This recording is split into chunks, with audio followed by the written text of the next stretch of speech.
Hello everyone! So, I'm finally actually working on this. Well, I've been working on this for quite some time now. As a matter of fact, you can see part of the tier list, part of what I did for the tier list on my Twitch channel if you're curious. I've been streaming the progress of this, starting at the midway point. And that was actually kind of fun, because talking with people while doing this kind of thing is definitely welcome, considering just how difficult it can be at times. So, alright. I'm going to go in alphabetic order this time around instead of order of best to worst, for obvious reasons. There's so many characters, it's kind of hard to classify which one is worse than which, or better than which. This is the overall tier list. I also did a build for every character that well, build and sometimes builds in plural for characters that are, you know, worth actually plus-10ing, or more or less worth it. For the most part, not all of them have builds. Characters that are A tier to C tier don't tend to have builds. Only a few select one do. And typically those that are A to C are characters that literally are not worth building, or have someone that does basically their niche and completely better. So I'll have comparison for most of the units anyway. The only ones I won't have comparison are characters that don't really have a possible comparison to be made. Zephiel, for example, has no comparison that's easily made. The only comparison you could make is something like Halloween Myrrh, which is logged behind seasonal, unlike here. So I can't really make a comparison, but I choose Arden, for example, because Arden can be better in some aspect. Then you have characters like, obviously, Aversa, who literally has no comparison that you can make. Two of them are seasonal, one is in the pool but 5-star exclusive. It's not really worth making a comparison. When I make a comparison, I'm going to be usually sticking to one rule. It needs to be either 3 to 4 star or another GHB/Tempest trial unit. If someone can and is bothered to do this, please, anyone make a timestamp window of all the timestamp for every characters if possible. That would save me a lot of time, because I already put 30 to 40 hours into this video, and I'm not even like, I'm at the stage of recording right now. This video might break the 3 hours. I hope it doesn't, but it is what it is. Alright, we're going to be starting with Adrift Azura. Now, Adrift Azura just doesn't really have any comparison. Hell, if you're talking about comparison as a whole for this character, the only comparison you can make is Inigo, who's a seasonal. So she's got that going for her. The reason why she's not higher on the tier list is because a lot of people seem to put a lot of emphasis on the fact that she has a pref weapon. This doesn't mean shit. The reason why I mention this is because the fact that you have a 150 SP skill as your assist slot means that even if you have a 350 SP skill as your weapon, even if you're comparing this to a 400 SP weapon and you have everything at max SP outside of your assist, you gain nothing. You don't go up a SP bin. You go up to like something like 1000 something 70, which is not giving you an SP bin. So there's that. And two, just keep in mind for one really simple factor. It's the simple thing, really, is that you might get Red Infantry Duel before, you know, she is able to be +10. Red Dual Infantry means Olivia. Olivia is just better in every way, I'll be completely honest here. If you're going to choose between her or Olivia, Olivia just does so much better. Having this much bulk on Olivia is insane. So, you know, there's just no reason to really go out of your way to build this one. Which is a shame, but it is what it is. Her stats are not absolutely amazing, but you can make them work, thankfully, because her weapon gives 3 speed, and fixes some of her issue with speed, for the most part. Now let's get started. This is the set that this is a pretty simple set, obviously. This is just for her to be a dancer and to probably take a unit if needed. Obviously, Attack, Death, Bond, Blue Flame, and Book of Shadow requires a unit next to her, but I figure since one of them requires that, might as well include everything with it. You can also replace Fury with something else. Those builds are not meant to be optimal, they are meant to be kind of an idea of where to go with them. You can also switch the seal for another drive to actually buff an arena and so on, but this is not my arena build, I have a second set for arena. If you have anything buffing her speed, she can actually do pretty well in killing a unit here and there if she has to. Now moving on to the build for arena. Obviously, Green Dual Infantry is required. As I said, Olivia will score the same. At the end of the day, the second Red Dual Infantry becomes a skill. So if you're going to be building her with this in mind for arena, I would suggest wait until you have all the Grail to plus 10, because if by the time you have all the Grail to plus 10, Red Dual Infantry is out, there's literally nothing you gain from doing this over an Olivia. This is really your main problem. Green is not absolutely great for her as well as a color. It's definitely better than a lot of them. If you run Desperation with the non-arena set, you can actually do pretty well for yourself. You can check Zelgus the second you're on Desperation, and getting to Desperation is not that difficult anymore. But just be careful. Also, as obvious as this sounds, I guess I should point this out, never run Life and Death on her. I've seen people do this to fix her speed, and all I could see is, oh look, she gets one shot all the time, which means Desperation is not able to be used very consistently, so what's the point, you know? But yeah, this is a pretty standard build. It's worth it, just nothing very new, and the second there's more dual skills, the whole purpose of a dancer with a dual skill will just open up to way more units that are far more easy to access. The second Red Dual Infantry comes out, she loses any kind of purpose, in my opinion. This is why I put her at A+. She's a very shaky A+ too, because she struggles in battle. The one thing I will say is that while she can be pretty good, it's just, like I said, Olivia is a problem. And right now, if you can spend on this game, you can also work on the Elysian Traveler Olivia, who can use Red Dual Flyer for the most part. This does actually way more because it opens you up to guidance and stuff like this. The second Red Dual Infantry gets released, she will go down to A tier. Do keep that in mind, because that's pretty much the main purpose that she has right now. Anyway, let's move on to Arden now. Arden is a pretty good tank. As I mentioned at the start, Arden is a very good melee tank. The second you go out of the melee stuff, though, things get a bit airy. At the end of the day, if you want a very tanky melee fighter, melee duelist, he can definitely be your man. But there's a reason why Arden is S- and Zephyr is S tier. It's quite simple, really. Arden can deal with one type of unit, Zephyr can deal with both. As a matter of fact, Zephyr can be insanely tanky in both things very easily. Especially the second we get Drive Res as a seal, or you could use him in a ward team, in which case you can actually, if Drive Res ever becomes a seal, you can actually break almost the 50 res.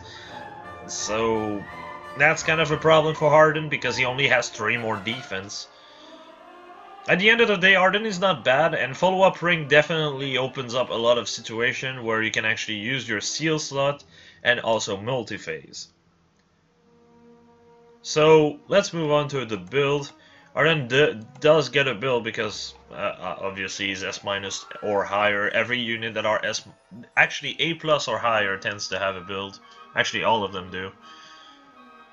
A tier is where it gets shaky, but yeah, a build that focus on defense, really, because if you are going to go out of your way to focus on both defense and res, Zephiel is just going to outshine him. So you should focus on bulk for defense rather than both. Panic Ploy is obviously a great option for him. He has the highest HP pool of the entire game. 69 HP is ironic, but it actually managed to Panic Ploy most things pretty easily too. So, yeah. It's pretty simple. Steady Breath will allow him to proc Bonfire twice per fight. If one time is not enough to KO, which usually will, after all, he's sitting at 64 defense, that's 32 damage on proc, with 65 attack, you're actually one-shotting characters like Zelgius for that matter. So, yeah, pretty strong boy. Now, let's move on to Arvis. Arvis is a bit hard to place. As you can see, I don't have any comparison for him. This is quite simple. Arvis just doesn't have anything you can compare him to. Why? Because he's a ploy dude. The one thing I could say that you could compare him to is Katarina. So if you're a whale or someone that don't mind spending on a character, Katarina will do better than him for the most part, pretty easily. Fixing her death is way easier. She has about the same health. She has a tome that basically does everything Volflame does, except on top of it, it also has an Altom effect.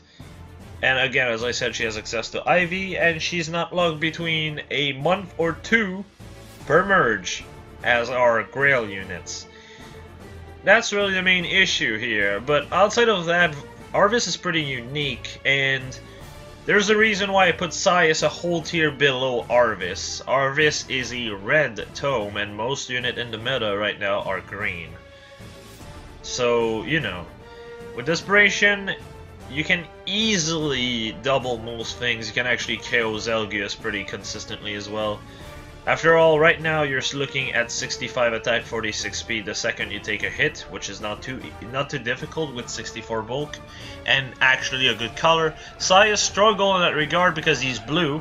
Blue will struggle with green, that's just how it is. Red unit tend to have special mongers among them, and special mongers, unless you're on guard, will kill you, which means you don't have access to Desperation. You get the idea. At the end of the day, you are way more limited when it comes down to Sias than you are with Arvis. Arvis is just a way better color. So yeah. Basically use him as a ployer and abuse his speed, because with merges you can actually use his speed to some extent. Which is another thing that makes him superior to Sias. Sias has one less attack and speed, which are stats that he would definitely need, and instead he gets one more in def and res, which is completely useless for the res stat. Look at this, he has 37 res. Is he going to miss a ploy that often? No, not really. He's going to miss the ploy on a not res minus Surtur. That's plus 10. Yay! So Arvis is a pretty solid unit overall. He's mostly a support unit, and also I would say if you're going to use Rid, Sias might be a bit better than him. I know Rid is not out right now at the time of this video, so I don't know what kind of stat he's gonna have. But the whole point still stands. You want to get debuff so you can get doubles for Rid, and Sias is a bit better because that you have a better color coverage to some extent. If you have two reds, you have two reds. You know what I mean. But other than that, I would say Arvis is much better.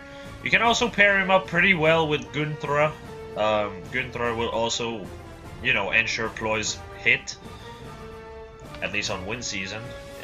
For like the 1 or 2 unit you're going to fail to ploy in general.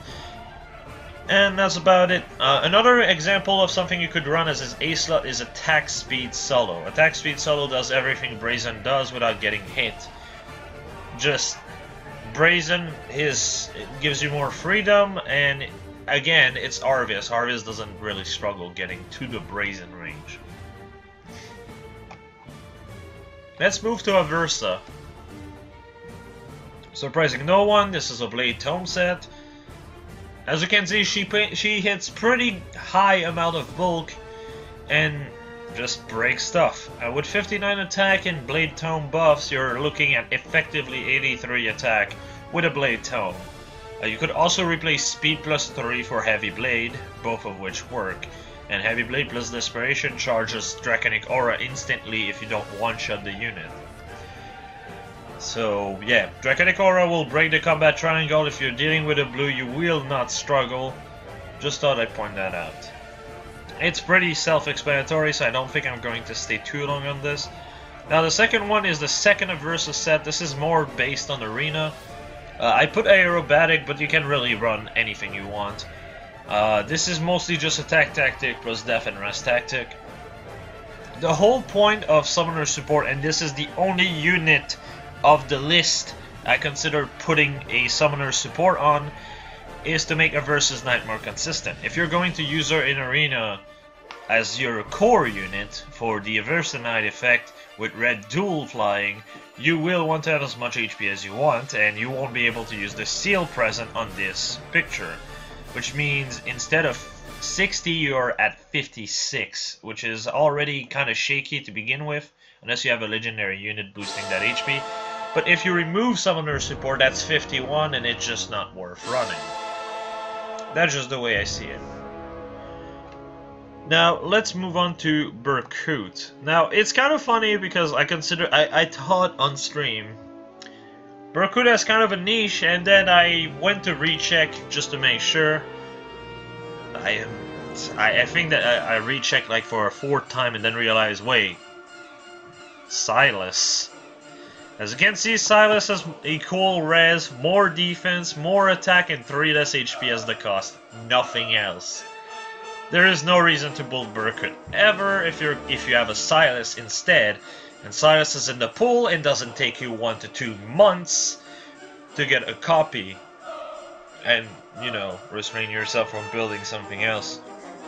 This is why he is A tier, not A+. I don't consider him worth it, because Silas is just more consistent on that regard. Alright. Pretty self-explanatory, so let's move on. This is Black Knight. No surprise, Drog is really the only comparison that you can make. Except, here's the thing. As you can see, the stats are not that far apart, are they? They're really not. And you have a bit more customability with IVs. Now, I do understand BK does have access to Black Luna. I know he has access to Alondite. That does not undermine the point at the end of the day.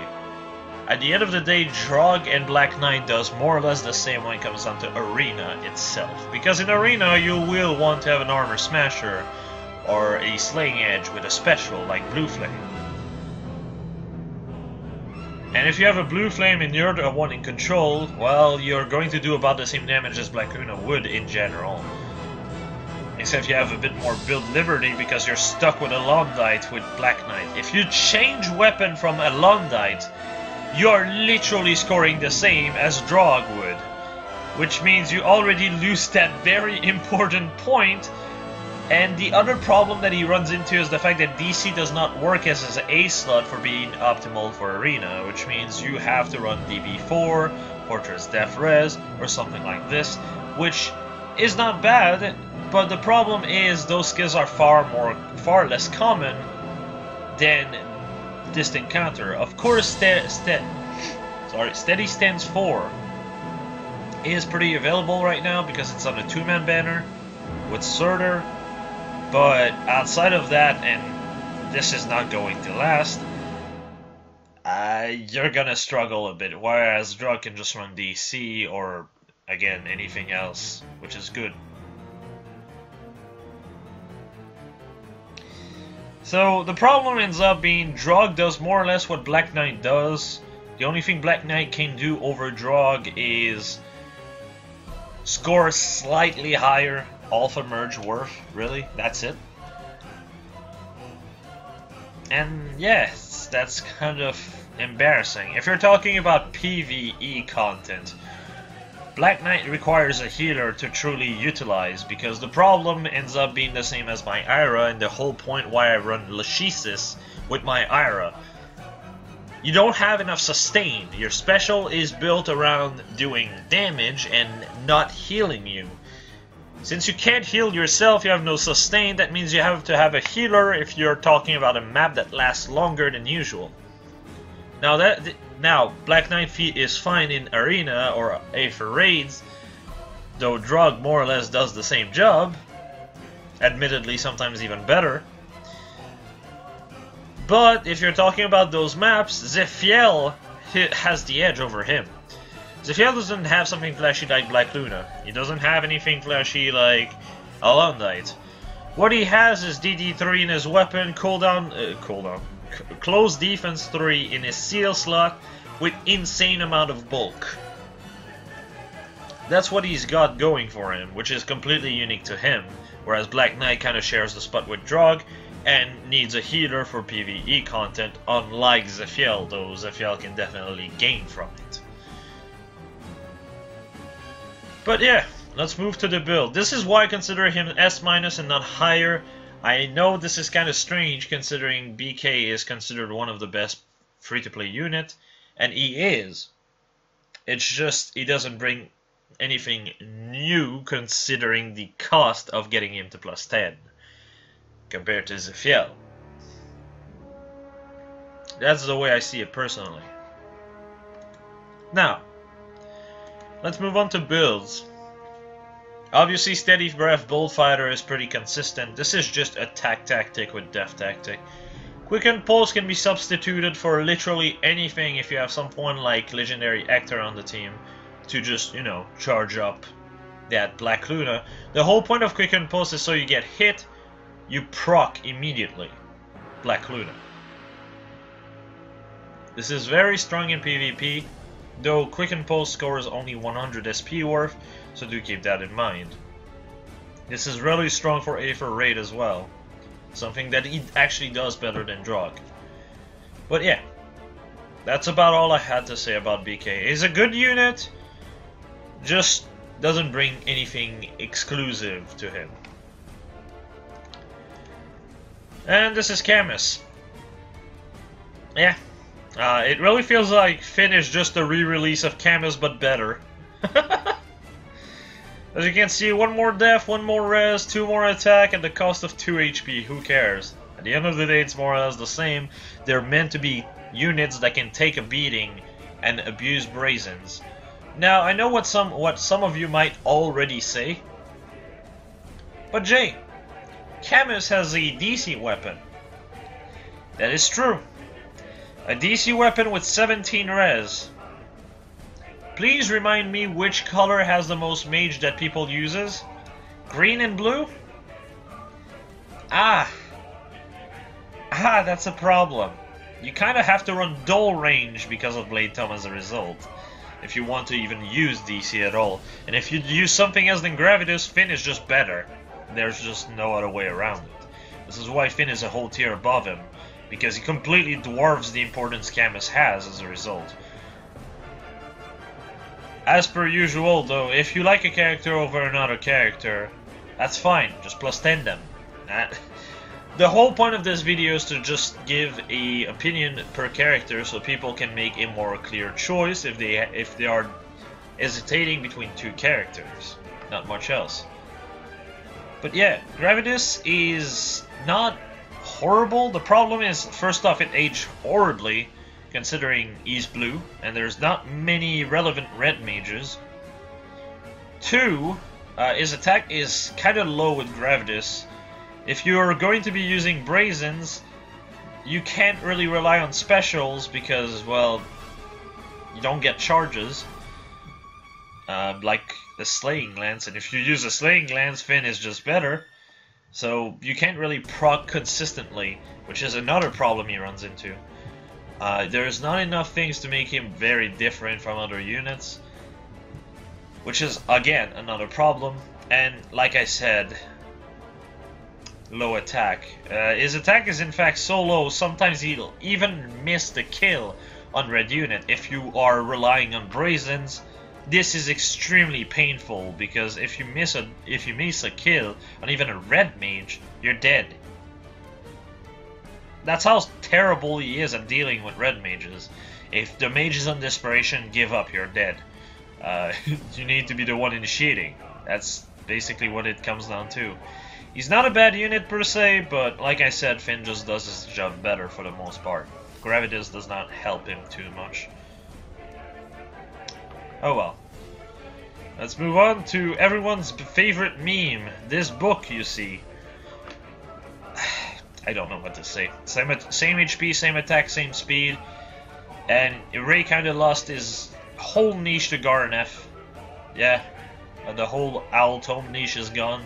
Garnef does that even better, to a point where it's kind of ridiculous. It's kind of just what it is, really. The one thing Canis can do over Ray are ploys, and that is true to some extent. But Ray is just so much easier to build, and if you really want to use ploy at +10, you still hit 33 res. You can still run just Fury or something like this to hit enough res to use ploys. Though at the end of the day, you will not want to ploy 2 stats anyway, because the best weapon for both of them are Altome. And even if you're wanting to use Canis over Ray, Garnef does that better than both of them. So, yikes. Anyway, let's move on to Clarice. This is extremely self-explanatory. Just compare the stat and realize that Clarice is completely equal to Takumi until you look at res, and Takumi has more res and a pref weapon, which gives him a bit more leeway. That doesn't mean Takumi is amazing, but at the end of the day, that just completely remove any purpose in Clarice. Takumi just does better. Plus, while Scatty was really useless on launch, it is now pretty good in Aether raids. In Aether raids, if you don't get rid of him by turn 3, you're getting Panic Ployed, you're losing a lot of HP, Bolt Tower can combo with it.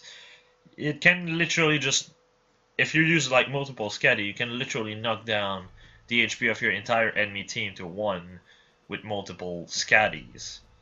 Something Garnef can do with his pref weapon, because his pref weapon sucks and should have been a Fire Sweep Tome. Oh well. Next up is Clive, everyone's favorite. Oh no. Yeah. Clive only beats Finn in res and HP, only by 1 in res. That's... oh no. Again, Finn just completely dwarfs any meaning of building the guy. This is kind of a shame again, but it is what it is. Clive would really gain from actually having IVs, but even then, he would just be worse than Finn. Shame, really. And hell, if it's not worse than Finn, it's worse than Oscar, so... Anyway, let's move on to Eflin. Yeah, I was kind of baffled to notice this, but the first comparison I had in mind was Clarine to Eflin. But then I realized Nana essentially has the same offensive stat spread, almost the same health.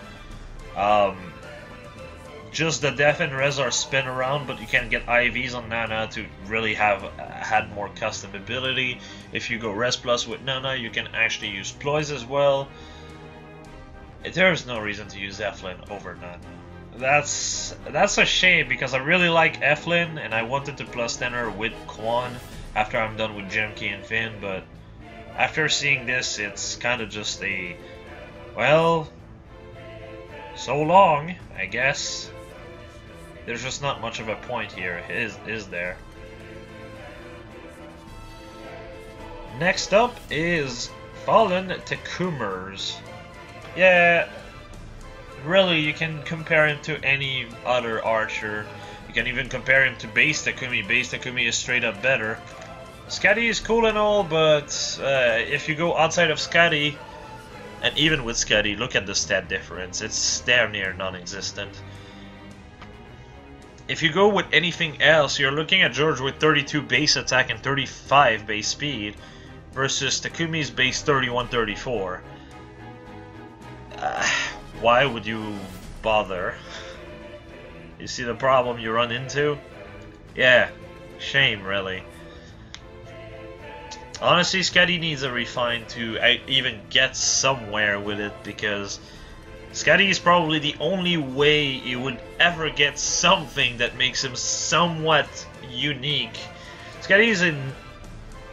I don't want to even say need bow because it's kind of just a mistake, I'll be honest, but his stat line just doesn't help. Again, this a shame really. Next up is Finn. Oscar is really the only comparison you can make here, and to some extent Oscar can be considered better, somewhat. I would actually say that Finn is not exactly worth building. This is why he's only A+ and not higher, because Oscar can do almost everything he can do. He has a bit more speed as well, but the thing is with Finn is you're going to most likely use him in a horse team, which means a +6 speed and brazen attack speed. If you go with speed plus or attack plus on Oscar, you can't really use brazen consistently because you're going to die more often than not before you get to the point of using brazens.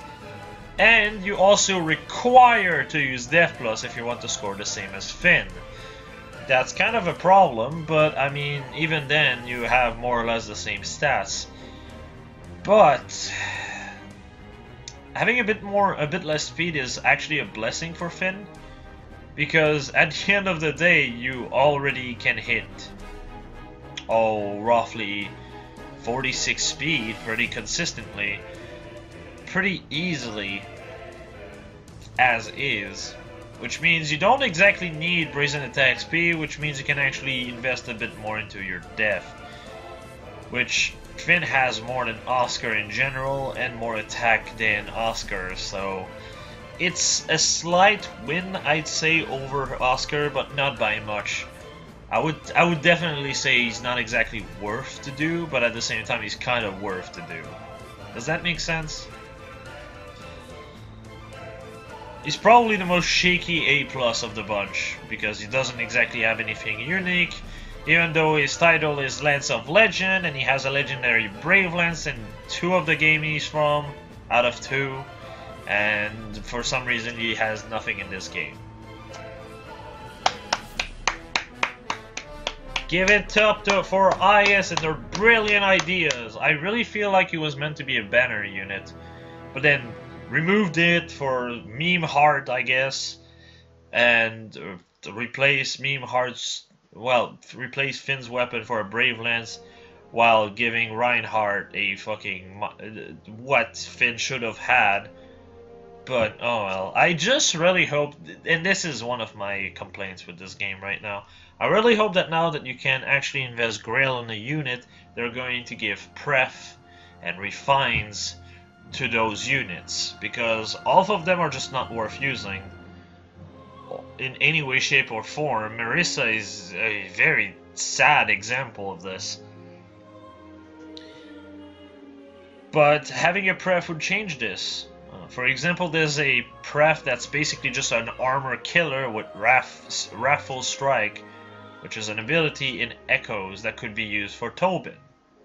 Why not just give him that, with the refine being Wrath itself? So an armor killer with Wrath refine. Kinda would make sense. You could actually run a lot of special like this. There's a lot you can do with this, and his stat line would definitely complement with it. But at the end of the day, it comes down to IS, really, doesn't it? Let's move on to builds for Finn. Yeah, this is why I said brazen attack speed is kind of over the top, really. Or you can go brazen attack speed, remove the speed refine for a def refine instead. That's also a good idea. At the end of the day, it is what it is. 58-46 is extremely powerful, and 42 def is also extremely bulky. You can also replace the seal for heavy blade, run Gale Force, or keep bonfire so you can hit and proc it immediately. At the end of the day, he still hits 65 attack. So proccing those heavy blade strikes, not hard in the slightest. A very strong horse unit at the end of the day, but like I said, doesn't have too much over Oscar. Let's move on to Garon. Yay! As you can see, there's not much of a difference there, is there? It's kind of funny because Garon used to have the highest res until it became tied to Myrrh, I believe Halloween Myrrh. But even then, just a dull Tiki can hit so much res. There is not a single reason to build Garon over Tiki. Now he does have 5 more res, but at the end of the day, he has 2 less attack, 2 less def, same HP until you refine a different weapon, because Breath of Blight is definitely not amazing. But to make matter worse, Tiki has a pref and it doesn't suck, unlike Garon's. Which is really a shame. I really like Soida Hipe's heart, but he is just not worth it, man. What a shame. What a goddamn shame. Let's move on to everyone's favorite boy to kick around, I suppose. Jerome. I forgot to actually put the weapon on Jerome, but at the end of the day, do I really need to? Fuck. That was a mistake, really, but that's my dumbass's fault. I'm sorry. At the end of the day, there's no reason to ever build a plus 10 Jerome if plus 10 Shirshi does everything and more. Shirshi's axe was just the nail in the coffin. Not only will she score higher in arena, she has a better pref, she has more things she can do with it. If she wants to run a hammer or pole hack set, well, she can just go speed plus to have that extra 4 speed over Jerome because it's a super boon. What's the point of Jerome?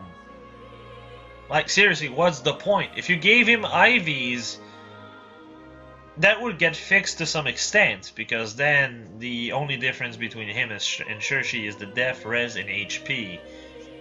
And the fact that Shirshi has a pref. But if you go to anything else than the pref on Shirshi, that would mean Jerome would have somewhat of a niche. Still a bit too expensive of a niche to cover, really, isn't it? Because Shirshi is a 3 to 4 star unit, and he's logged behind a year of Aether raids. Shame. Now next up is Garneth, who I actually completely misjudged on my on my banner review. Well, misjudged more or less. There's one skill I completely forgot existed that kind of just shifts him from being a average unit to a rather interesting unit.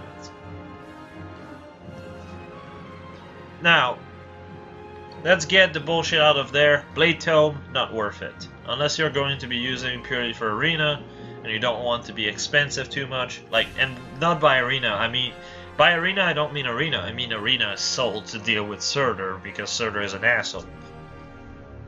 But the main problem with Blade Tome is the fact that you will, even if you go life and death and Tarja goes Fury, she ends up having more offensive stats while having an actual better bulk.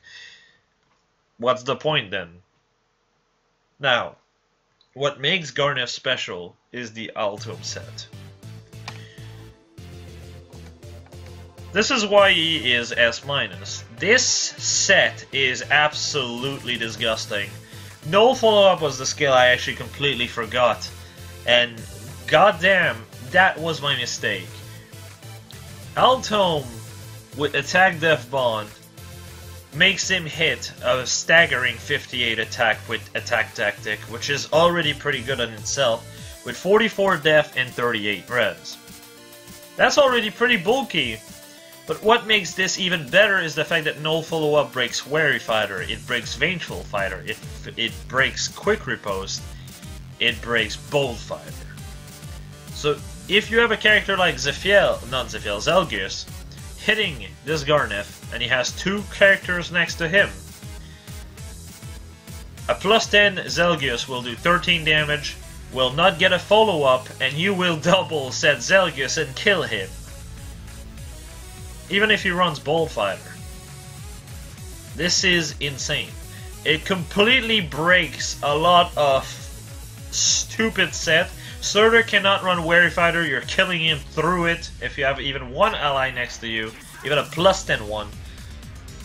Most unit at the end of the day will just die from this when it comes down to armored units. And hell, if you're talking about non-armored units, well, same thing applies. At the end of the day, 2 characters next to you gives you 42 speed. You do not need quick riposte, which is what makes him actually unique over Sophia and Leon. Sophia and Leon requires quick riposte, and they can't run null follow-up because they don't have the speed for it. Which means anything like Bolt Fighter requires them to run guard at the same time, which kills their B and seal slot, which means you can't run attack def bond reliably, and you can't really run more open B slots like no follow-up, which anyway they don't have the stat for. That's the point, really, isn't it? No characters can really do this nearly as well as Garneth. Beforehand, I guess Tarsha could do it, but 23-20 versus 27-23 is not even worth comparing. At the end of the day, he's just way bulkier, and that is actually his niche, which is pretty interesting. Aether is there purely to, you know, sustain him. Since most of the meta revolve around green armored units, he completely counters them, Surtur included, which is absolutely insanely useful nowadays. It is an expensive set, but at the end of the day, +10s, even if they're GHB units. I mean, are you going to +10 a GHB only to give it stuff like attack +3? Like, no, you're going to give as much good stuff as you can. So I have like no limit when it comes down to builds I'm going to build on these. This is a good example of one. This build is really hard to break when it comes down to arena, unless you have something that's not very, you know, something that people run. Hell, even blue unit like Gwen have a hard time with this because they can't double. If they can't double, they can't double, you know? And the bulk doesn't help either. At the end of the day, say my Gwen has like 55 attacks, that's 66 against him. That's cute. 2 people around him, that's 46 death. I'm doing 20 damage. He hits you twice. Even if you hit again, unless you proc, he attacks another 2 times and kills you. This is nasty. Because on top of that, he procs A for the 2nd time. This is just ridiculous. Garneth becomes extremely interesting as a unit because no other unit fills that niche, which is pretty interesting. But yeah, let's move on. Next up is Groomarth. Titania is really the main one you can compare to him because, well, I mean, 31-34 versus 31-36, there's not much of a difference. The difference is Titania is a pref, which is not too bad, really good for support, but it doesn't have the same bulk when it comes down to defense, which makes Marth a bit more unique.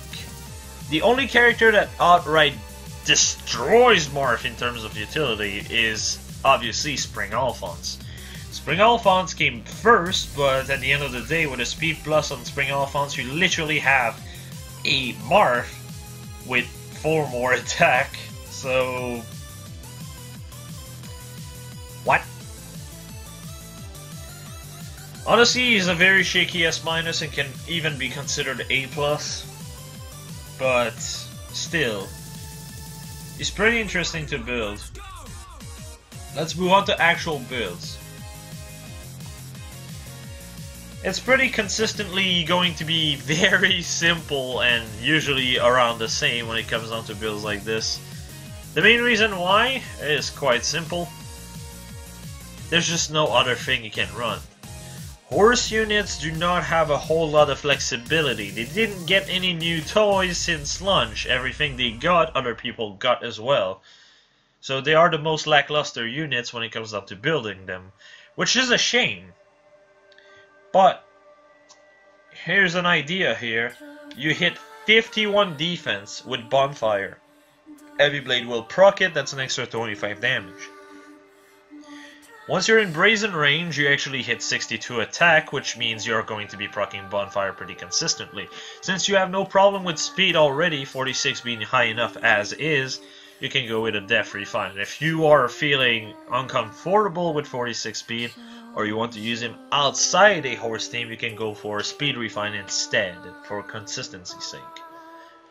But yeah, if you want to use him outside of a horse emblem team, you will want to have Attack Tactic, or a Rally Attack Plus, or Rally Attack, another stat like speed, like Attack Speed Plus has been released right now. I think 2 banners ago. But yeah, you kind of need that extra 6 attack, otherwise you will not be able to proc Heavy Blade consistently. Just thought I'd point that out.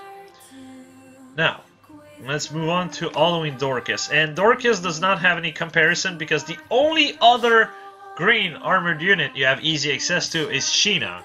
Sheena is lacking in attack by a fair margin.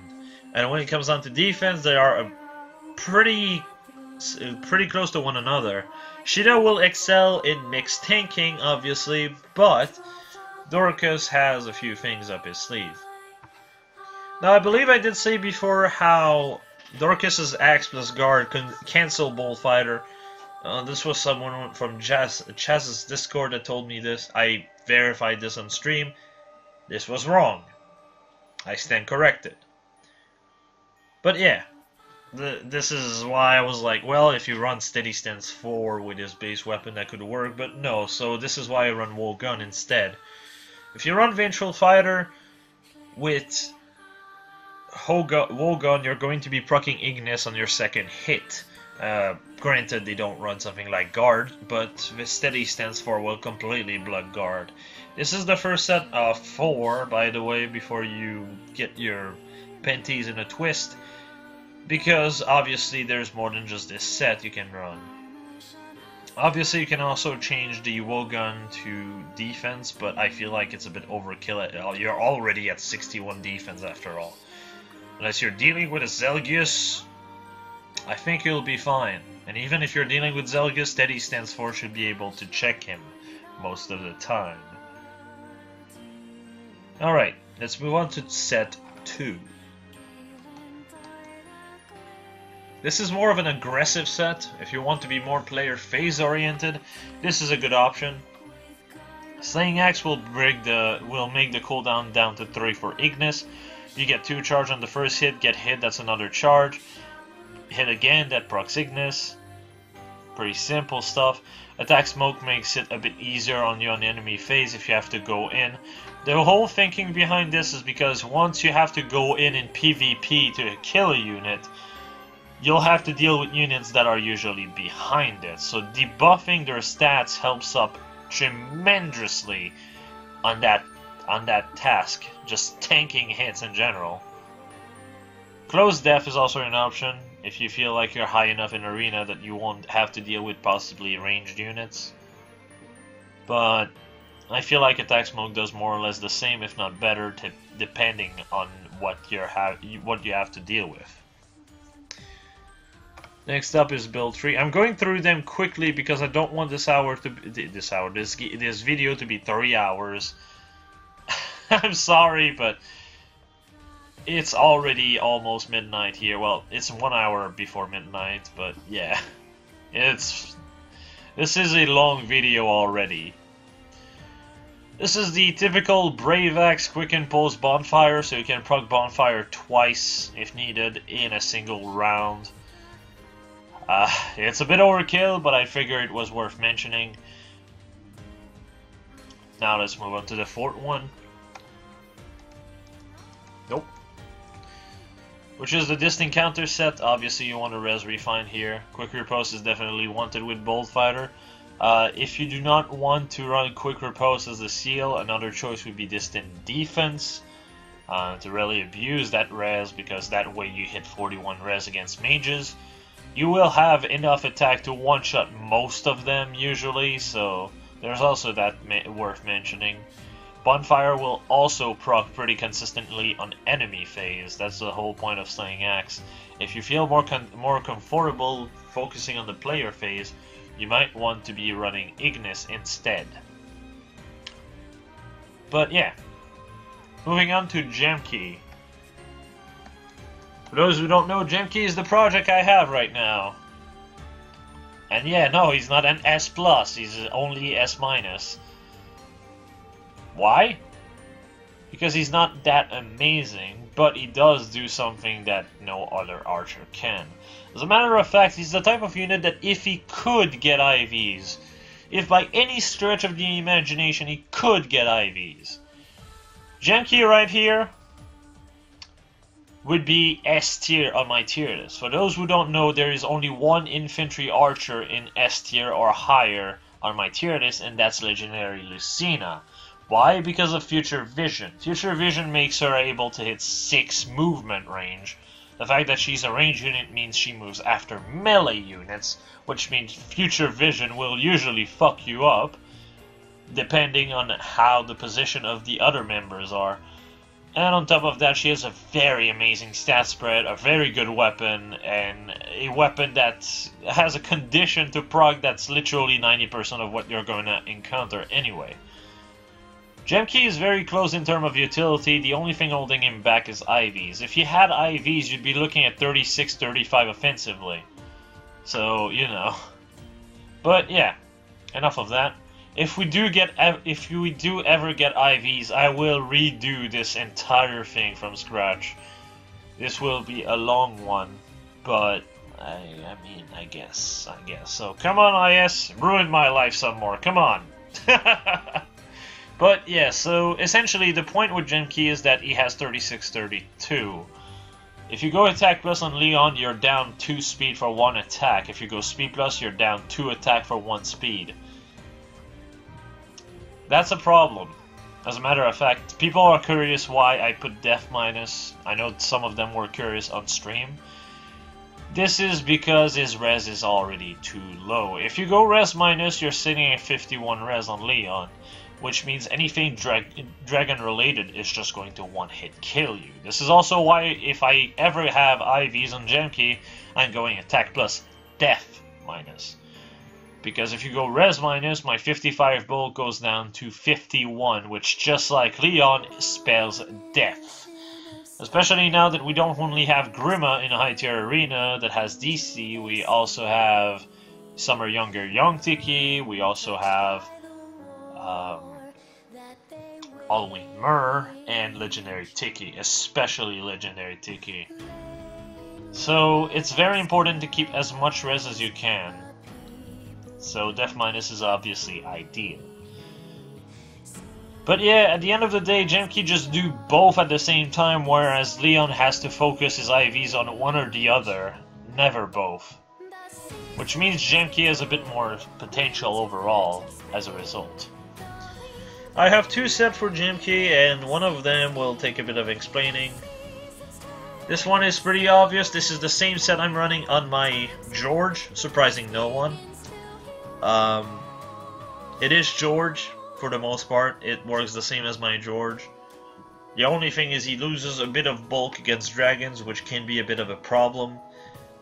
But for the most part, it's fine. You have seen my George enough in action in most of my videos, so you probably know how potent this set is.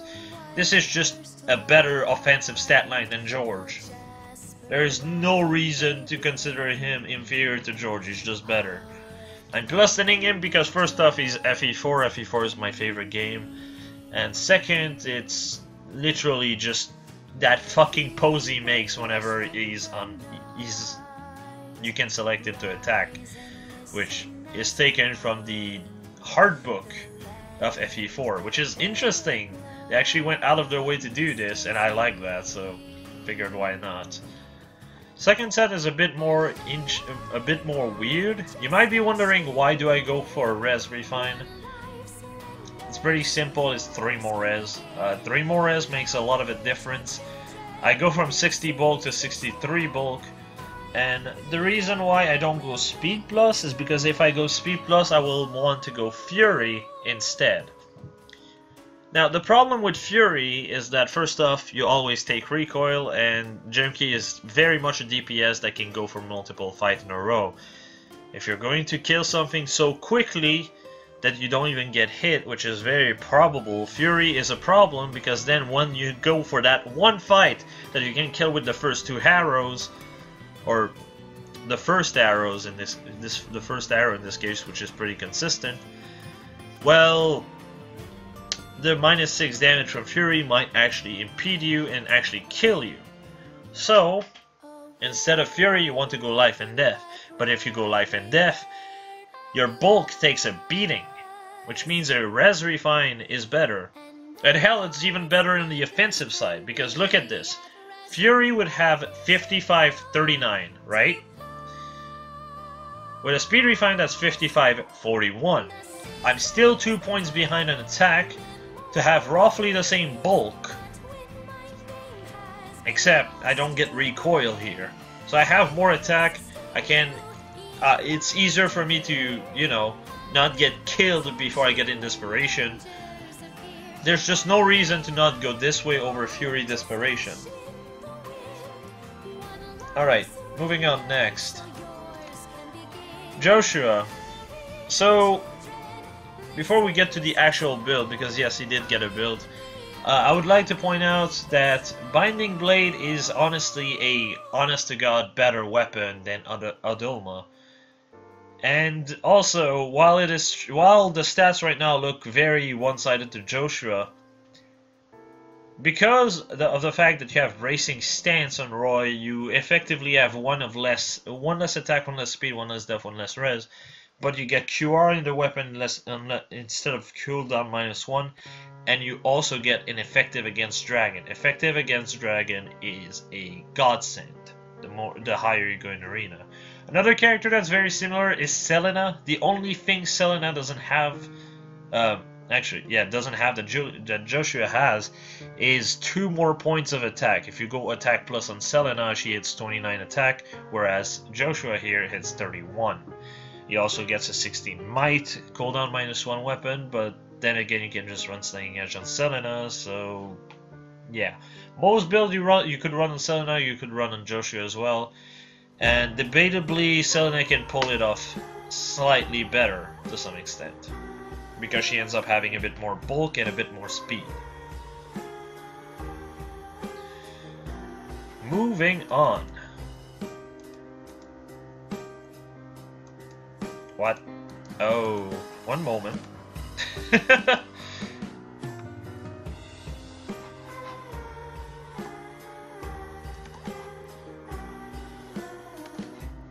I seem to have put the same picture twice. There we go.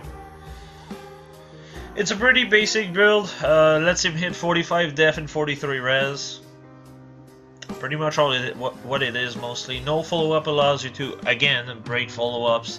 As per usual, Roy can run this set for the most part about the same, if not better, because he also has Dragon Effectiveness to deal with Legendary Tiki, if needed.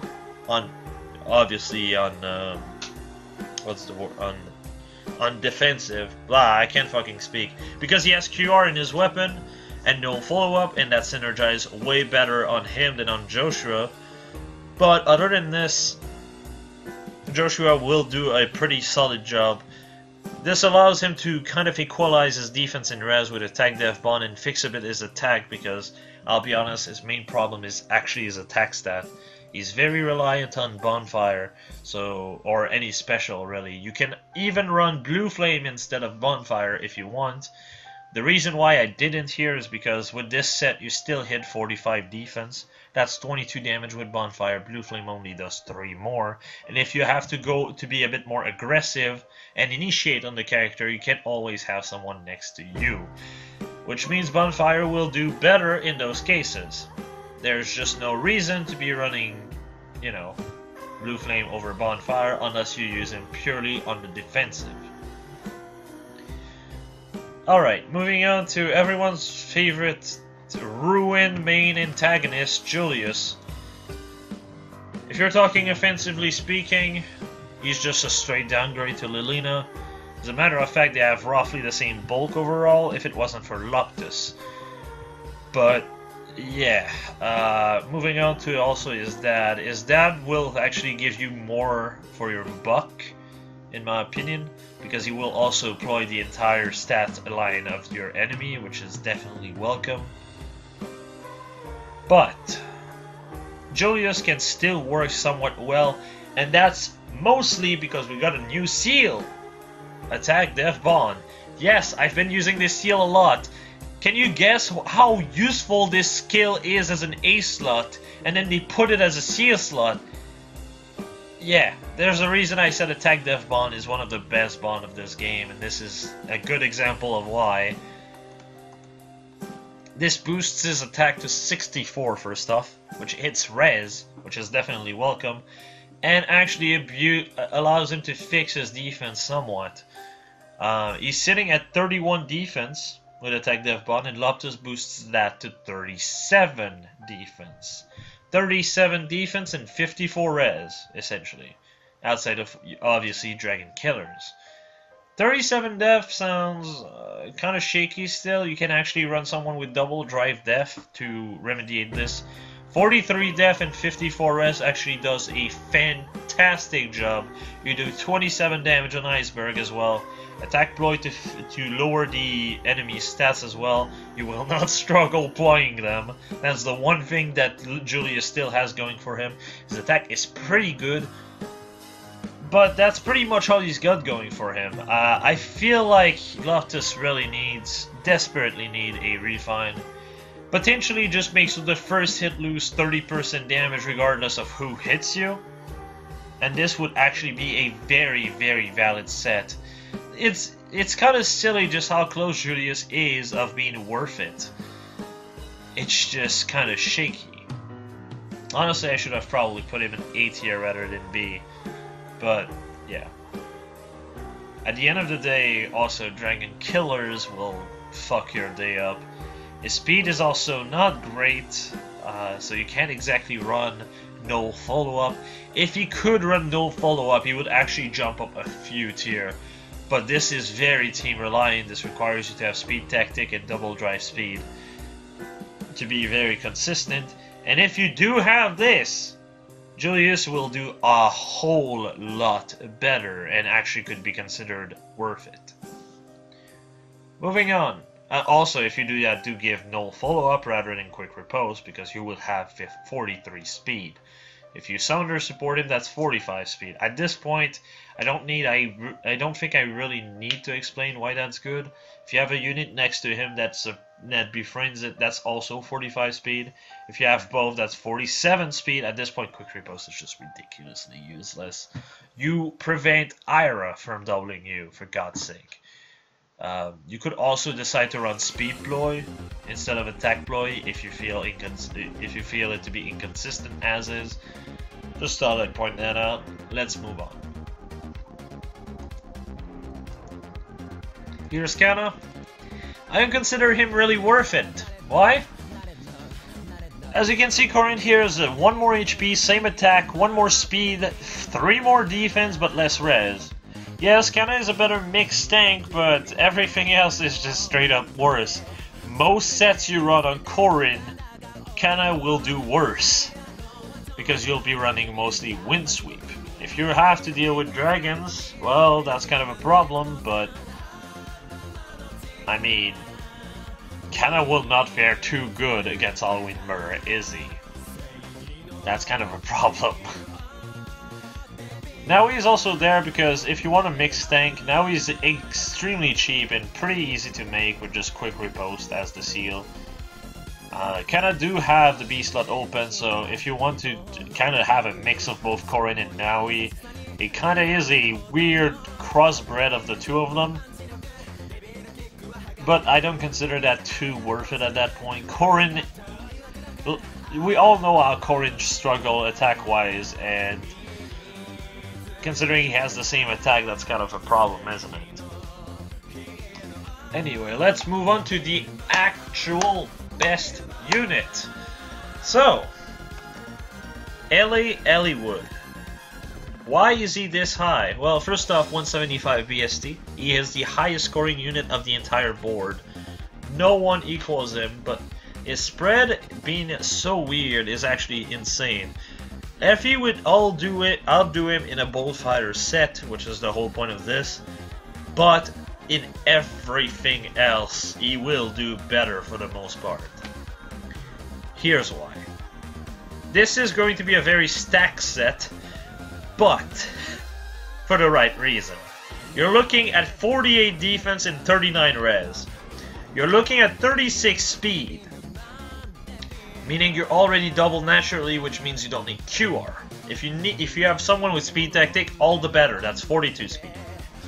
If you think you need a bit more speed instead of def, speed refine is also a good choice.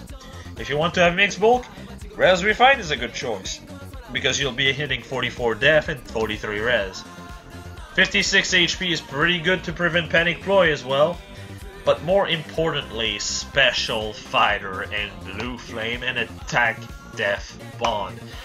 This is a deadly combo, and this is also a reason why I'm not too interested in Black Knight and why he's S-. You have Eliwood that can do here almost the same thing, if not better. But on top of it, is not limited to Alondite for scoring. And on top of that, even with Alondite, BK scores less than this guy. Blue Flame does 25 damage.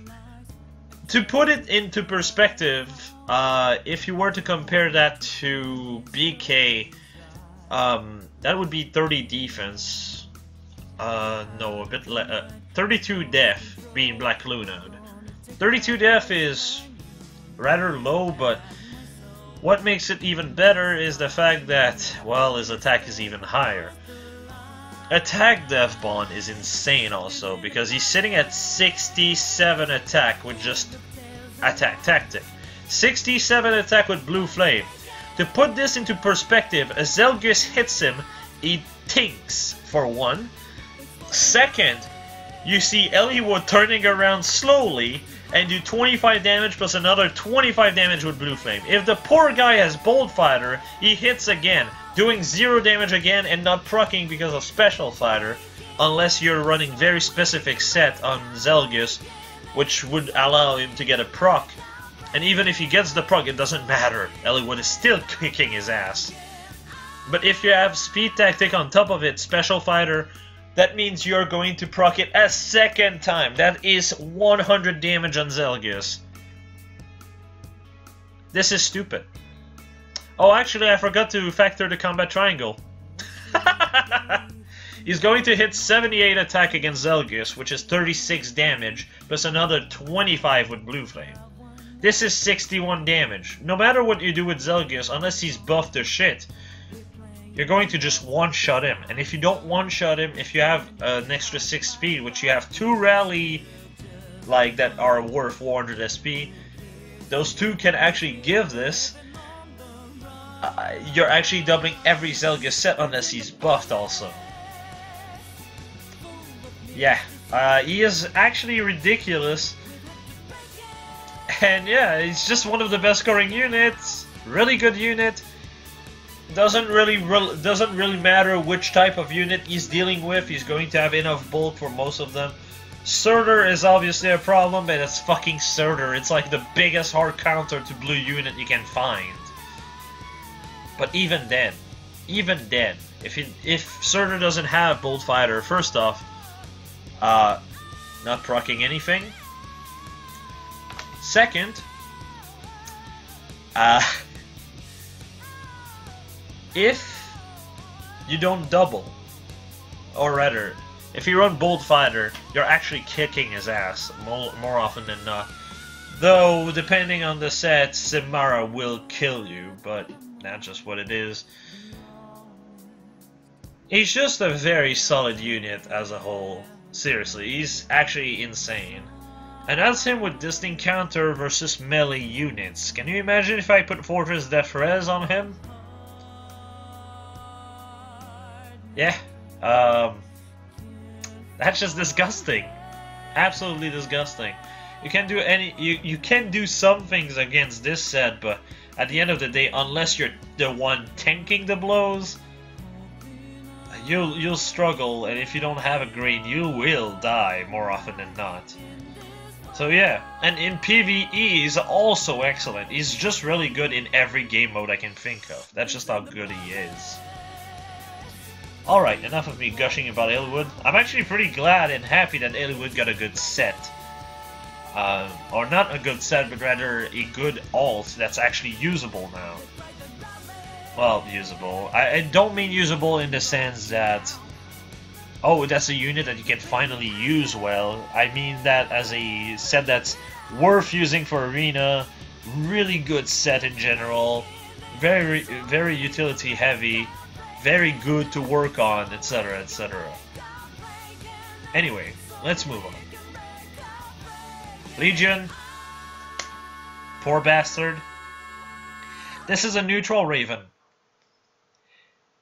The only thing Legion has got going for him is HP. 5 less attack, 2 less speed, and that's without IVs getting in there. He does have a bit more def and res, but not by much, not worth mentioning. Legion really needs a pref, honestly, at this point. It's kind of a shame, because that's really all he needs, a pref.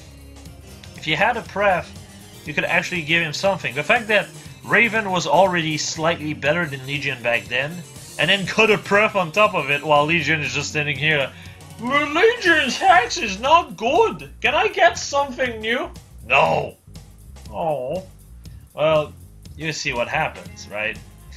It's a shame because he has one of my favorite voice actor who has one of the most boring ass name I've ever seen, but at the end of the day, who cares? His voice is fantastic, which is Chris Smith, the same guy who voices Reinhardt, for those who actually didn't know. But, yeah. Let's move on to Linus, which is a much more fair comparison, isn't it? Now, Linus, honestly, I'm going to be blunt. Linus is a straightly better Raven. Yeah, I said that. Why? Because Raven hits so much speed, at the end of the day you want to get attack plus rather than speed plus on him. But the thing that really separates the two of them is the fact that while they have about the same HP, about the same res, Linus has 7 more def. Why is that important, you may ask? It's quite simple. It means Raven is stuck running Fury or something to fix his defense, while Linus doesn't. This allows Linus to get up with builds like this. Brazen Attack Def. Do you see this Def stat? 31 with life and Def. With Brazen Attack Def and Def Tactic, you're sitting at 44 Def once you're in Brazen range, and 75 attack with Attack Tactic also included. Attack Smoke allows you to increase that bulk to effectively 51 defense, which is insane. Hell, if you want to make him more of a tank with Basilicos, which is actually doable, you could just decide to run, well, no follow-up. That's also a good option. And I know what some people will say, Raven can run a Pavis build with shield pulls to fix up his bulk. That is true. Linus just doesn't need to kill his B slot and spec slot and can run stuff like Gale Force and Draconic Aura with Heavy Blade Desperation. There's just a lot more set variety that you can do without dying before you get to the point of using them, which is the problem Raven runs into. Linus is just strictly better in my opinion. In everything but his English VA, who is absolutely pathetic. And if you want to if you're curious as to what his voice is meant to sound like, please listen to his line in Japanese. He sounds so much better. I have no idea whoever the fuck voiced him was on when he did this, but he clearly had no idea what this character was meant to sound like. Moving on to his brother, the Big Bang Brothers, Lloyd. Now, originally I did not expect to actually make anything considering Lloyd, because the problem he runs into is Fur exists. Fur is roughly the same res, but more depth, more speed, access to IVs to fix the difference in attack, and an absolutely godlike weapon. Nameless Blade is one of the best weapons of this game. Because unlike Shanna's Lance, unlike Old Claire, she can run Wrath, she can run Steady Breath, she can run a lot of stuff. Something that makes her absolutely disgusting is Steady Breath with Attack Death Bond and Blue Flame. If you get hit, you proc Blue Flame instantly for an extra possibly 45 damage if you include Wrath on top of this. This allows you to literally one-shot so many things, it's ridiculous. Keep in mind, Wrath is true damage, and so is Nameless Blade.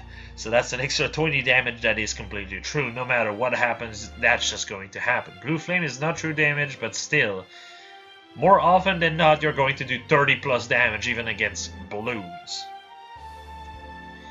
So, what made me change my opinion about Lloyd? Well, it's quite simple. He's quite literally the best user of a whole new skill that has been introduced lately. As lately as the newest banner, which is Sorcery Blade. Sorcery Blade is a very interesting A-slot, which is fairly gimmicky, but you have to realize two things. His death is garbage. That is true to some extent until you realize two things. Plus 10 makes that 20-24. Regal Blade makes that 24-27, because he'd be next to a mage because of Sorcery Blade. Attack Death Bond makes that 32, and then if you put on top of that Death Tactic, that's 38 defense.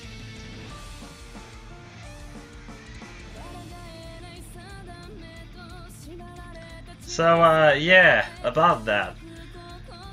A really good thing you could actually run for this Lloyd in particular, since you're hitting 38 Death, 40 res, is to run on set mage Drive Death Seal with Drive Res C slot. That way you hit 41 Death and 43 res. Another thing you could run with him is a legendary that buffs defense. Those includes legendary Ephraim. Who are the other one? No, legendary Ephraim is one. I think there's a new there's a Earth hero that actually does that as well. There's Rid also, who's wind. And there's one more I can't remember at the top of my head. But yeah, those can be really good to combo with him on those particular seasons. Just thought I'd point that out. 48 HP is actually pretty solid, and it can be pretty bulky, and the second Sorcery Blade happens, since you're hitting the lower of the two stats, you can actually do some stupid shit. 63 attack with Glimmer. You don't expect Glimmer to be really scary on Lloyd, but 63 attack against someone with 30 res, for example, that's an extra 16 damage. Add that with Wrath, and well, that goes up to 26. His bulk is well good enough to actually, you know, live long enough to get in Wrath range, and to abuse said Wrath range. He can also back off and charge Glimmer to initiate if needed, or you could just bait after Wrath charges, so your 2 cooldown becomes a 1 cooldown, you get hit and proc immediately. Lloyd is in a whole better spot because of this A slot. It actually gives him somewhat of a niche, and you could make the case Fur can do about the same set with Glimmer, but the difference is that Lloyd ends up having 6 more attack. Why? Because of his weapon giving 3 to all stats, and because he has just 3 more attack to begin with. Having more attack makes Glimmer more consistent, so there's that. Though, again, Nameless Blade does give an extra 10 damage on specials. This is why he's A+ and not S-. It's a neat trick, but can be kind of shaky still. Just thought I'd still point that out. Next up is Leon, and oh boy, poor guy. Yeah, there's just no reason to build him at the end of the day. Sophia does everything he can do better purely because of IVs.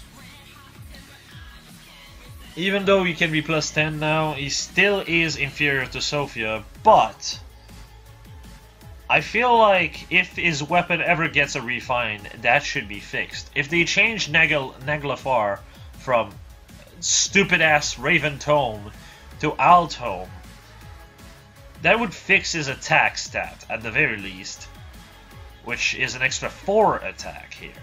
So even if you go attack plus on Sophia, you have less attack at the cost of some defense. Which, in turn, means you have more options. Even if you don't go res plus on the weapon, you can definitely go for a different refine, probably the new refine that the weapon itself would have. Really, it's pretty easy to fix Leon so he actually gets something out of it, but I don't see IS pull it off, because, I mean, if Finn gave me any inkling of how much they give a shit, it's that they don't. They just don't. But yeah, let's move on. I did mention earlier how Marissa was an unfortunate case. Here's why. Remind me when Marissa was released? Was that multiple months into launch? As a matter of fact, probably after the first year. Would you tell me why she has one less point in attack speed in attack and speed than Marth, and Marth barely has any less point in bulk? Oh, and do I want to also have the point that Marth has a pref weapon that's actually pretty good? Why the fuck does Marissa not have Shamshir? Do you see where I'm going with this? Again, if she had a pref weapon, just like Finn, she would be in a much better spot. As it stands, if I were to spend Grail on a unit, Marissa is very low, like, very low priority. Because it's gonna cost you months of worth of Grail to upgrade her, whereas Marth is a 3 to 4 star unit and does more things than Marissa can. It is a shame, but not much I could say about this. Let's move on to Masked Marth. Let me actually drink some water because this is a long video. We're more than halfway though, poggers.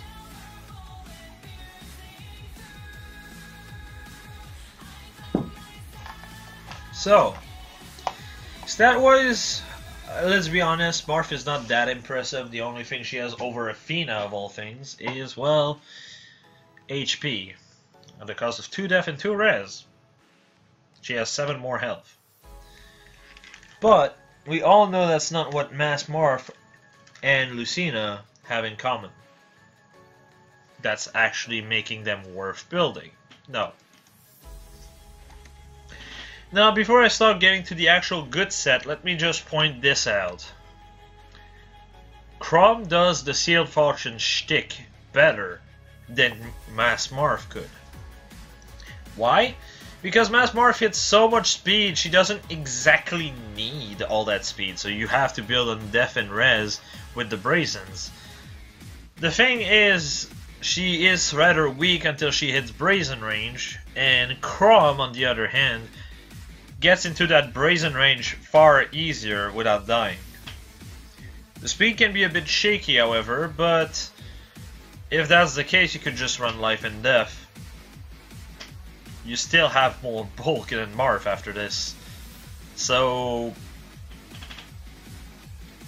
yeah. And on top of that, you can run Infantry Pulse to actually support your team. Panic Ploy is also pretty consistent. There's just no reason to run Masked Marth as a Sealed Falchion, unless it's like a second set you want to run on the character for like other maps than the one you're working with otherwise. What is the right weapon for Masked Marth is the Bond Falchion, because it fixes a lot of issues she runs into.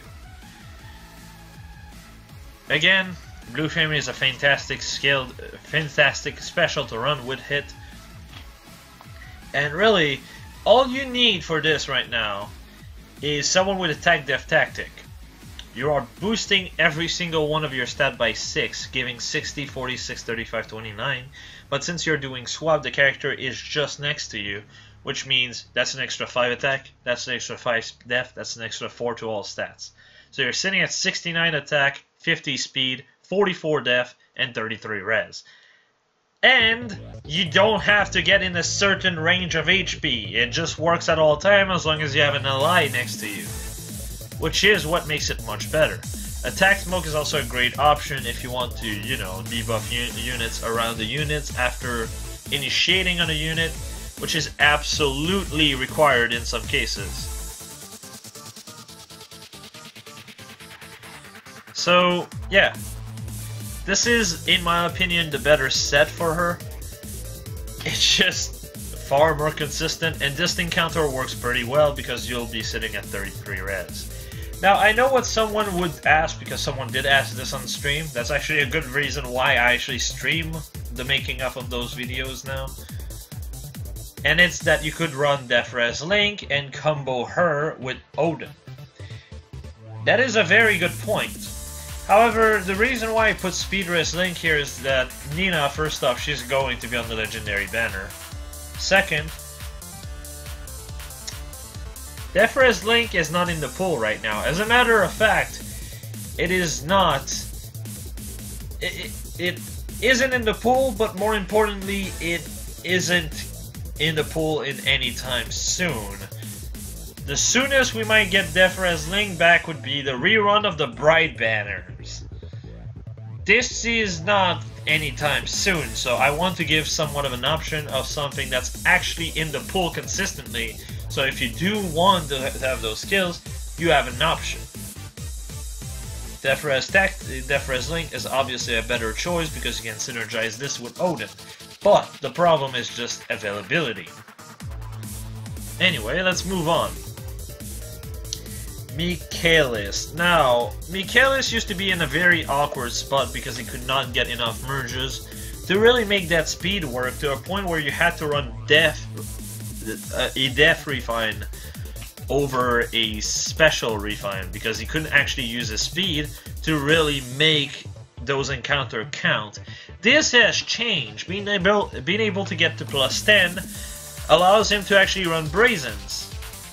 And Steady Stance 4 is also another great reason for him to actually get a lot better. Steady Stance 4 allows him to block any special incoming to him, which means you can actually do a bit better as a result, and you just end up having more damage as a result than Beruka can, which is fantastic for him. And opens his B slot for Quick Repose, which means in turn your Seal slot is open for Attack Def Bond. This is also true for Beruka, and Beruka can actually run this more or less the same, though at the end of the day they both have so much defense they don't really need that much anymore. Because let's be honest, 62 defense is a bit overkill, let's be honest here. So having more attack is more important than having more defense, in my opinion. But here's the thing that makes Michaelis much more interesting than Beruka. You can use Brazens. Now, you might be wondering why I run Quick Repose and Brazen at the same time. It's quite simple. Just see it as this. You use Quick Repose and Attack Def Bond to get in the range of Brazen, and once you're in Brazen range, you hit enough speed to continue going forward. Attack Speed Solo is also a fantastic option, though you cannot use a bond skill with this. In which case, Speed Smoke might be a bit of a better option, so you can continuously double units, even if you're on the offensive. After all, if you have nothing but On Flyer, you're still at 42 speed, and with Speed Smoke, that's effectively 49 speed. You are doubling many units at that point. But Quick Repose, if you're going to change that because of whatever, Vantage is another good option. Just thought I'd point that out, but the thing that makes it so good is the fact that now he has access to a decent amount of speed you can actually use Haute the way it was meant to be, because what makes really those weapons good is if you can double. Michaelis could not double consistently outside of quick riposte, but now with brazen attack speed you can actually double if you have a own speed unit or many gold unit. Gold flyer unit. You could also run a 45 flyer to combo with that own flyer. This is also a good option. At the end of the day, I just wanted to put 2 stats lit up because I just wanted to show off the fact that he can hit over 70 attack and 43 speed, which is just insane. With so much attack, proccing a bonfire actually kills most units you have to deal with. So this is also absolutely amazing for him. Still, at the end of the day, Veruca can do more or less the same job, which has always been his main problem. But I feel like nowadays he does Veruca's job slightly better. Only slightly, but slightly better. Which is pretty good. That's why I consider him to be worth it. Next up, you have the resident C tier character, Narshan. Yeah, considering this is a neutral Arthur of all things, neutral, having more attack, more HP, same speed, only 2 less def and res, you can already tell where this is going. But Jay, this is not another flyer. That means you can actually run other things with Narshan. Okay, well, let me just do this. Oh, what's that? 7 more attack and 7 more speed than Narshan? Oh. Only 5 less defense and actually 2 more res? Oh. Actually able to buff party members around you on top of it? Oh. Yeah, the problem is just Camilla has way more to give than Narshan. And the worst part is you can have IVs to actually add on top of this, something that Narshan does not have, which is his main problem. While it's true that running a Death Slaying Axe actually gives him a bit more bulk than Camilla, you could just run a Death Refined Camilla's Axe as well, and guess what? Difference in defense is only 1 point. The difference in HP is only 5. Who cares?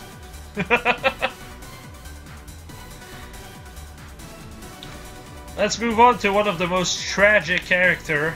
Yep, you knew it. It's Navarre. Ever since launch, Navarre was always in Lunku's shadow because Lunku had 32-39 with attack plus, whereas Navarre had 31-37. Navarre was always worse than Lunku, but then Lunku went away and got Solitary Blade as his weapon. And suddenly there's just no point in ever building a Navarre. Why? Because Lunku does everything that Navarre was ever meant to do, but more. What a shame. Navarre is another one of those characters that should get a pref, but honestly, even with a pref, I don't see him getting any better than Lunku. Oh well.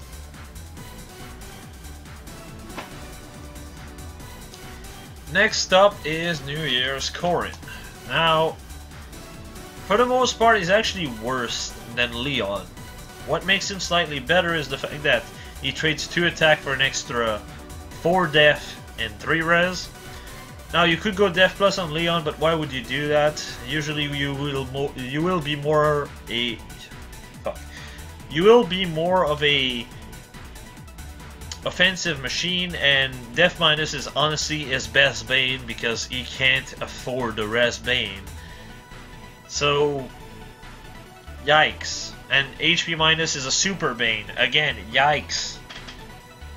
Killing his bulk even more is a big problem, which means res minus and HP minus are out of the window, which means you have access to attack minus, speed minus, or def minus. I'll let you wonder which one you'll pick out of the 3. Corin does not have IVs, and honestly, neutral Leon is not bad either, but if you're talking neutral Leon versus neutral Corin, Corin is just better in every way but attack and HP by 2 points. Corin is just a better stat line overall, personally, for the build I have in mind. So let's move on to said build, shall we?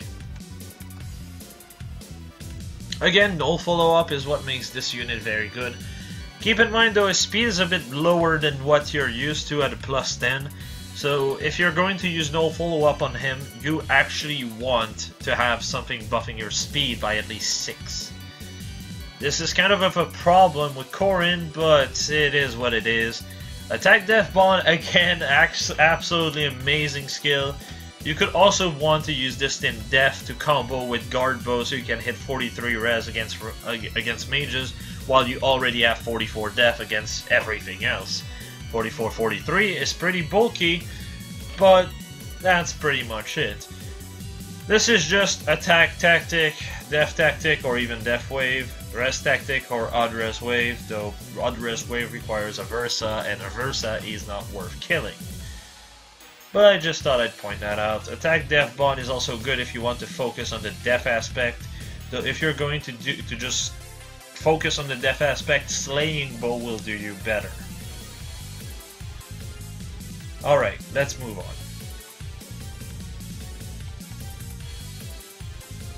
This is Oliver and his best boy, Odin, having sex on the beach. I mean, what? So, okay, as a close counter user, you're looking at 26-34 versus 30-29. Sorry, 31-34 versus 30-29. So yes, Oliver is actually better as a tank, but the thing that makes Odin better as a close counter user is the fact that he has a Blade Tome. Odin's Grimoire is a really good tome and also offers, you know, supports. But if all you want is mostly a big tank, a big boy tank, Oliver will actually do better than Odin. Let's move to the build. Go bold. Yeah, as you can see, he's a big chunky boy, sitting at 58 attack with 41 defense and 44 res. He is pretty much the Leon of blue, but actually, honestly, better. He actually hits bigger numbers, as far as I know, or very close, at the very least. Since he has a bit more res, you can actually go with a Def Refine to go on top of Attack Death Bond, and actually hit a number that's a bit less awkward. Attack Ploy will also be extremely consistent, so that's also a good thing to keep in mind. The problem though is that he's blue, which means you will usually want to run Guard as the B slot and Quick Riposte as the Seal, because Special Mongers are mostly what, you know, Red has. So if you have to deal with this, Guard will be more consistent, which means you're going to lose 5 attack and 5 death. 53 attack is inconsistent, but you can at least have people around you. Attack Death Bond with 2 people around you is 45 defense and 48 res though, so at least he's got that going for him. Honestly, he's actually better than Robin at the Altom set, unless you run null follow-up on Robin. If you run null follow-up, you can actually really abuse his speed, which means a lot considering, well, you can actually block most of the special if you have some kind of speed. You can actually block Bold Fighter and such, and that does a lot to help you. Moving on to, well, Robin, the other Robin. Yeah, another one of those units that's not exactly worth building. As you can see, a speed plus, HP minus Bowie essentially has same attack, same HP, more speed by 1 point, more def by 3 point at the cost of 4 res. Robin can be slightly better as a mixed tank, but if you go for a mixed tank side, you could go HP minus res plus and you have more or less the same stat, but 3 more def at the cost of 1 res and 2 speed, but eh. If she could get IVs, that would actually fix a lot of her issues, because you could actually go speed plus just like male Robin to actually abuse null follow-up, which is something that Robin can't really do too well sitting at 29 speed. It's a shame, but as it stands, Bowie actually does a better job at what Robin tries to be. Next up is Sias, surprising no one. As you can see, if you go with any other build than his own War God Tome, Chunky Boy over here does a better job. That's kind of a problem, but I mean, at the end of the day, what really makes him shine is, well, War God Tome. War God Tome can definitely work. This is just attack tactic, def tactic, and own speed. You will want attack speed solo because Brazens are just very inconsistent with his character. The reason why I say this is because if he can't take a hit to get into Brazen, the Brazen means nothing. So you want to have attack speed solo because that's more consistent. And also, since it's more consistent, if you're dealing with a red, if you just have this and you resploy, say, a plus 10 Ira, which is going to have 17 res. If you have attack tactic buffing you, plus on top of that attack speed solo, you have 63 attack, which turns into 75. 75 minus 17, that's 58 damage, you one-shot Ira. So you can actually do his job against Ira. You can actually do a pretty good job against Zelgus unless he proc Black Luna on the first hit, in which case he dies. For the most part, so there's that to keep in mind, but other than that, he can actually do his job as a blue unit, which is actually kind of rare nowadays. He can do somewhat well against blue armored unit, the few ones that actually exist. And the green one is, well, hopefully you'll be on Desperation, because if you're not in Desperation, you're kind of screwed. Zelgus can also be kind of that way as well. So be careful if you're going to plus 10 him. It's a bit shaky. This is why he's A tier instead of A plus or higher. Oliver is more consistent overall than Sias is. But Sias can work as also a debuffer. The problem is, like I said, Arvis does everything he does and more purely because of the way color work.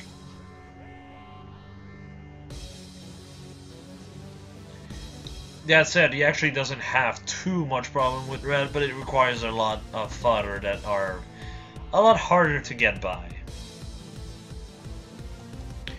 Next up is Tobin, and yeah.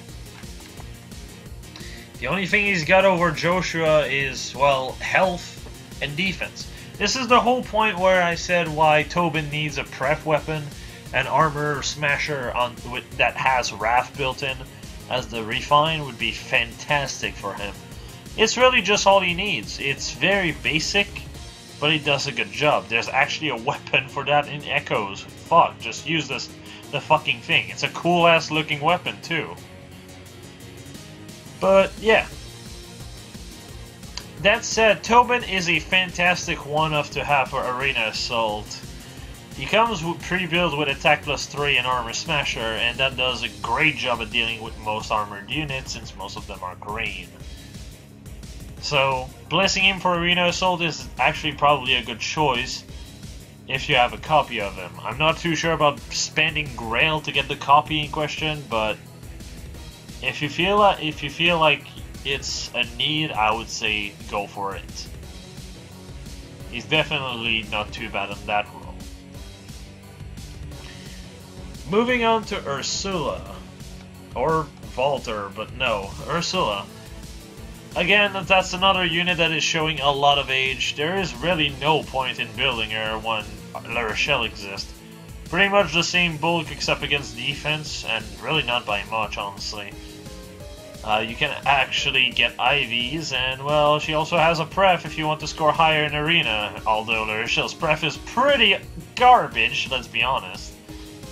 But 33-34 versus 29-32, why would you ever build an Ursula? That's kind of the problem that comes down to it. Moving on, next up is Walter.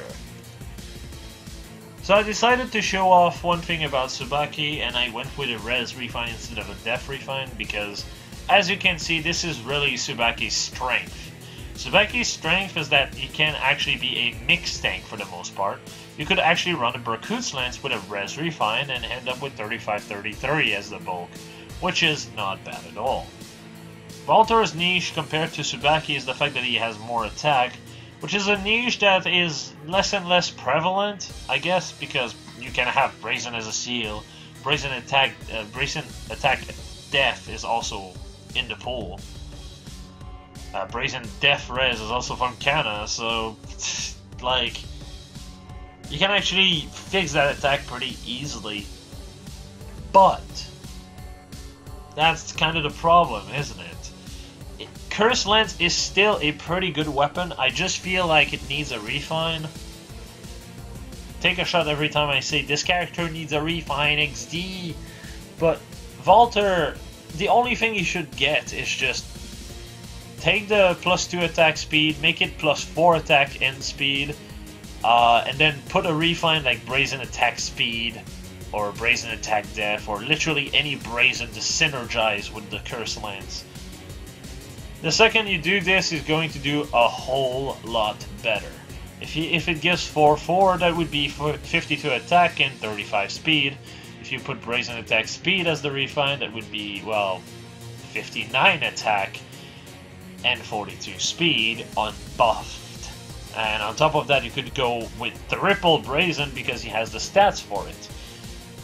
Especially with just the own flyer. You could run Brazen attack def and Brazen attack res and do a pretty good job with it. It's honestly very simple to fix this character. You would actually be able to almost hit 80 attack with this, while also hitting a pretty good amount of speed, especially with own flyer and fortify flyer. You would be able to be a pretty hyper offensive unit, which is the main thing that he has going for him. Curse Lance is definitely showing a lot of age, but it's pretty easy to fix, like I said. Just essentially work as kind of like a refine like Celica's got, but a bit weaker, essentially. Moving on to the actual build. Surprising no one. Yeah, Brazen attack speed. It's a bit overkill to some extent because you already hit 43 speed, but you can also run Brazen attack def if you feel like that's a bit overkill. Brazen attack speed is pretty solid though, so really it comes down to what you want to do. 67 attack, 50 speed means you attack and proc bonfire immediately. This is without 45 flyer buffing you. But say you have a 45 flyer buffing you, that's 44 defense. 44 defense is a 22 extra damage bonfire, so again, why not? Again, running Brazen attack res is also a good option, and you could also just run Gale Force. Both of them are good choices.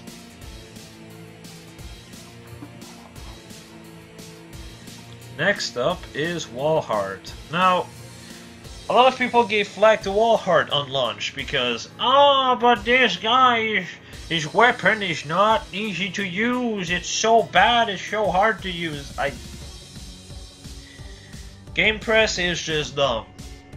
Wolfberg is an insane weapon. An extra 3 defense actually is pretty solid. But then on top of it, +4 to every stat when no one's around you. This begs for a solo skills, doesn't it? So, here's what I did.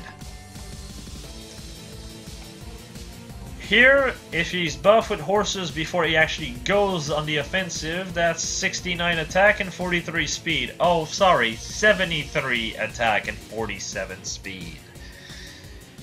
On top of 53 defense and 30 res. Let that sink in.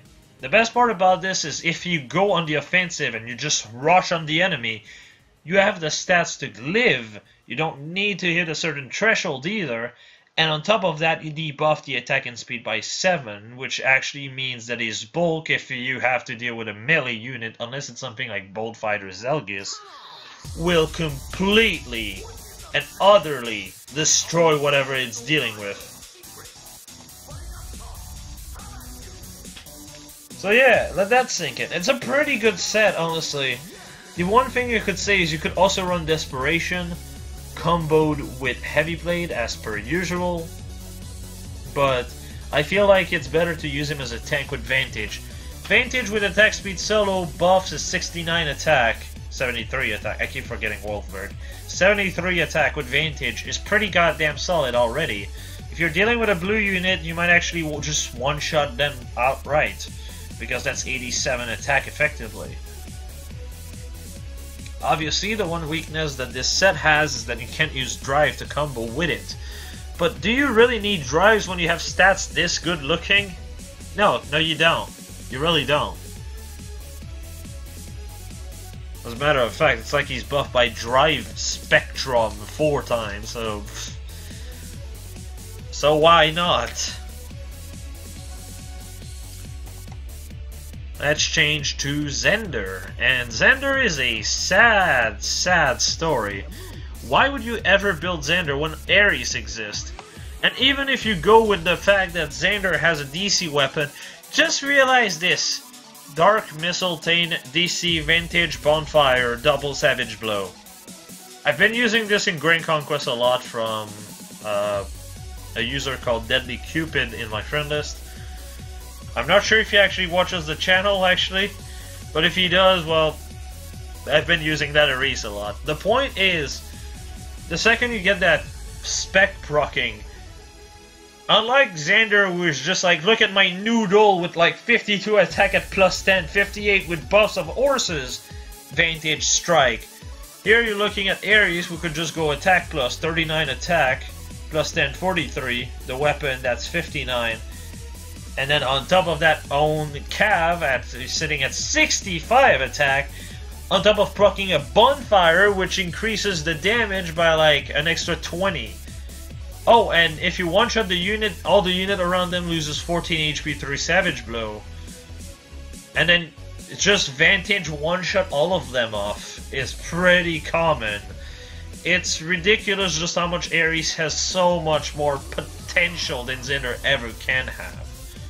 It's kind of funny. The only thing Zender has going for him is the fact that he has the highest defense of the entire game. Until you realize boons exist, unlike for him.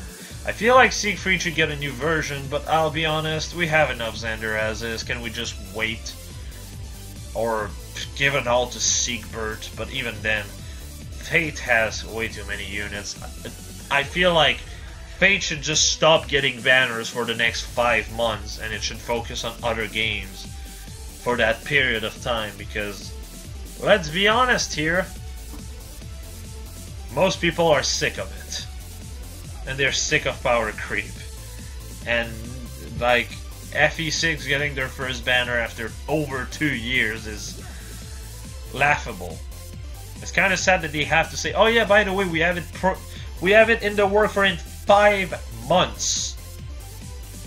What they basically said is just, we have this in the works in 5 months. Why? Because we have every other month before that already taken by other stuff that's already done at this point. Oh well, let's move on. Zephiel, I've been talking good shit about this man for a bit, haven't I? Obviously, this is the other side comparison, which is just pretty easy. Rez is the big winner here. So, let's see what the fuss is about. This is a +10 Zephiel. You are looking at peak performance. So this is only a tactic Zephiel, by the way. I'm not talking about an armor Zephiel, where it's even more disgusting. You're looking at 62 health, with effectively 54 def and 40 res. Yeah, this encounter is just an open A slot for him. He can run Vengeful Fighter, close defense is just a combo with Ekaz. The Judge One weapon, I'll just keep calling it that. I've been calling it that for over a year now, and I'll just keep at it. At the end of the day, Ignis will proc pretty consistently. If you want, you can also run Bold Fighter. At the end of the day, it's better to run Vengeful Fighter, and he's definitely better in the hand of the player than in the end of the AI, which is one thing that Black Knight does better. But in anything else, Zephiel does way better. And in an armor setting, oh my god! If you run a odd res wave on this man, you are looking at 4840 multi-phase, and then you put 3 wards, and you win. You'll be basically sitting at, oh, I don't know, 4840 plus 3 wars, that's 60 defense and 52 res? This is what I mean by Zephiel can take so much more abuse than BK does in any map that has reinforcement. It's kind of like the same situation as a Ira versus Carla in a lot of cases when it comes down to, but in the Ira versus Carla it only counts against melee foes. If you're talking about mage foes, she doesn't do too hot, just like Carla, but here it's the same deal at the end of the day. BK does really good in that one fight, he's at full HP, but after that he has to pick his fight carefully. Zephiel just doesn't give a damn. He's just going to be sitting here with so much bulk that he's just like, I feel nothing as the world is just smashing on his face, whereas he just retaliate and crush them. 61 attack is obviously really good, so, you know. One thing that could definitely help this set, though, is attack res bond as a seal, but as it stands, close def, distant def is a good set already. It's a pretty good set, honestly. It's just, like I said, he's much better in the hand of the player than in the hand of the AI, but that's just me. And that's it. Those were all 42 units. I know I've also covered characters that are actually not released yet in the Grail section. Aversa, Garneth, Azura, right? But the thing that I have to say about those 3 characters is they are going to be added over time. It's probably going to work like the Sacred Seal Forge. The whole point is the Sacred Seal Forge has seals that have been released 1 or 2 months prior to the forge. It's gonna be the same kind of system. There's gonna be a 1 month or 2 month wait, and then they're going to just add it to the Grail section. I feel otherwise that would be kind of dumb, wouldn't it be?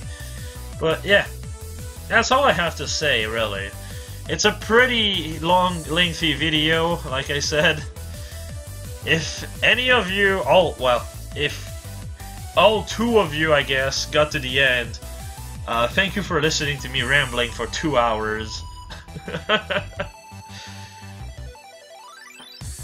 This is pretty much as complete as it gets. There's not much else I would change. But, yeah. Other than that, I hope all of you have a nice day. I'll see you all in the comment. Have a nice one, everyone. Good night.